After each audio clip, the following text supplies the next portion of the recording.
Guys, আমাদের সবজি বাড়িতে সবারই আলাদা আলাদা সবজি। এটা আমার সবজি হচ্ছে, আমার বরের ডালিয়া হচ্ছে,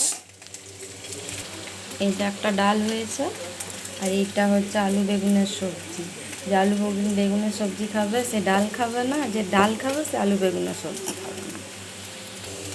তারপর পনির ভাজা হয়ে গেছে, পনিরটাকে উঠিয়ে জলে দিয়ে দিচ্ছি। তেলটা গরম হয়ে গেছে, আমি কেটে রেখেছি একটু ক্যাপসিকাম আর একটু পেঁয়াজ, এটা দিয়ে দিচ্ছি।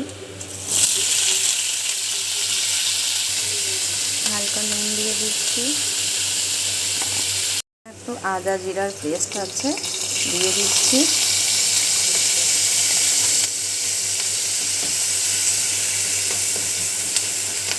আমি একটু ঝাল পছন্দ করি তো, তাই আমি নিজের জন্য ঝাল করছি। এখন নুন হলুদ দিয়ে দিয়েছে, দুটো কাঁচা লঙ্কা চিড়ে দিয়ে দিচ্ছি।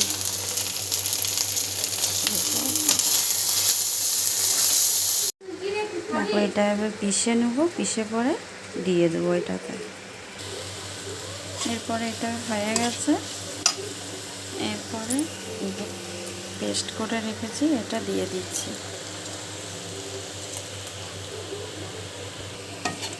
হয়ে গেছে, একটু নেড়ে চেড়ে নিচ্ছি। টমেটোটা দিতে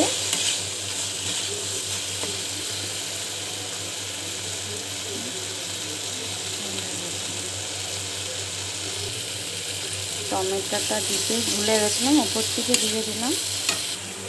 এরপরে দই আছে, 1 চা চামচ দই দিয়ে দিই। 1 চা চামচ দই দিয়ে দিচ্ছি,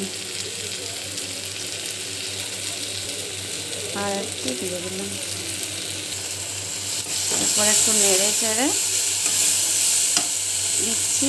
পনিরটা যে ভিজিয়ে রেখেছি এই জলটাই দিয়ে দিচ্ছি।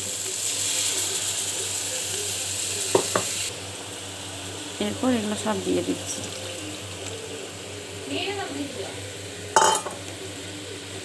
এরপরে নেড়ে চেড়ে একটু ফুটে যাবে, এরপরে নামিয়ে দেবো।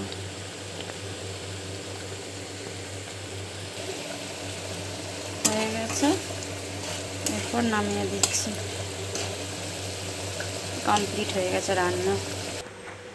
দেখো আমার রান্না হয়ে গেছে। এরপর বরের জন্য একটু ডালিয়াটাকে ঘি দিয়ে একটু খালি করে দিচ্ছি, ঘি দিয়ে দিয়েছি কড়াইয়ে। এরপর ডালিয়া দিয়ে দিলাম।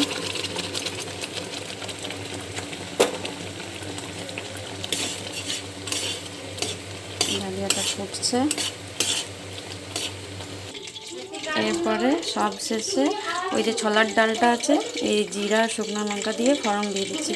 বেশি ঝাল খায় না, তার জন্য কম লঙ্কা দিয়েছি।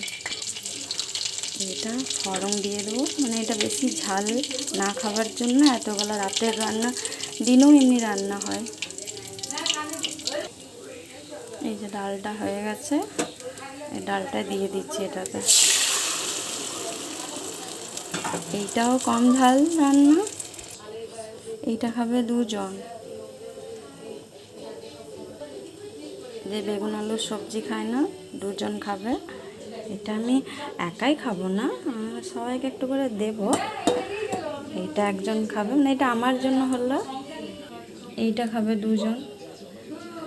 টুকটুকির খাওয়া হয়ে গেছে, তার জন্য একটু নিয়েছে, এই সবজিটা শেষ হয়ে গেছে। রাতের রান্না কমপ্লিট। বললাম না, ডাল, পনির, বেগুন আলুর সবজি, এটা সকালে করা হয়েছে, মানে ভাতের পরে সকালে করা হয়েছে।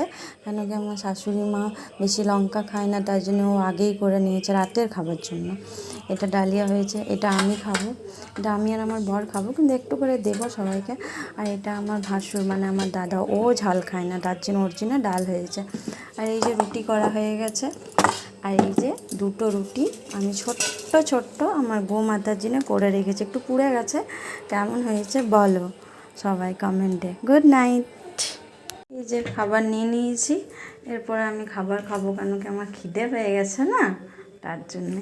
এই যে একটু ডাল নিয়েছি, এই যে পনিরটা, আর এই যে দিয়েছি আমার বরকে।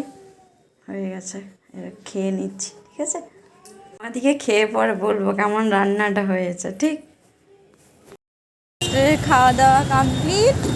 এরপর একটু হাঁটতে বার হয়েছি, একটু তাড়াতাড়ি খেয়ে নিয়েছি তো তার জন্য। দেখো এই যে বার্নপুর বাজারে এবার হাঁটতে বার হয়েছি, খাওয়া দাওয়া কমপ্লিট হয়ে গেলে এর একটু হেঁটে পরে আসবো, তারপর কিছু কেনাকাটা করে নেবো বাস।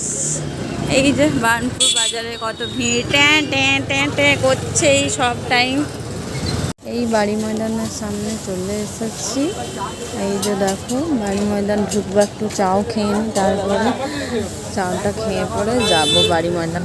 খাবার খেয়ে নিয়েছি কিন্তু তাও বাজারে এলে তো কিছু খেতে ইচ্ছা যায়, তাই খাচ্ছি। এই যে দেখো লেখা আছে এখানে আই লাভ ইউ বারানপুর। এই যে ধোঁয়া ওঠা গরম চাউমিন নিয়ে চলে এসেছি। চাউমিন দেখো, এই চাউমিনটা খেতে খুব টেস্টি, খেয়ে নিই।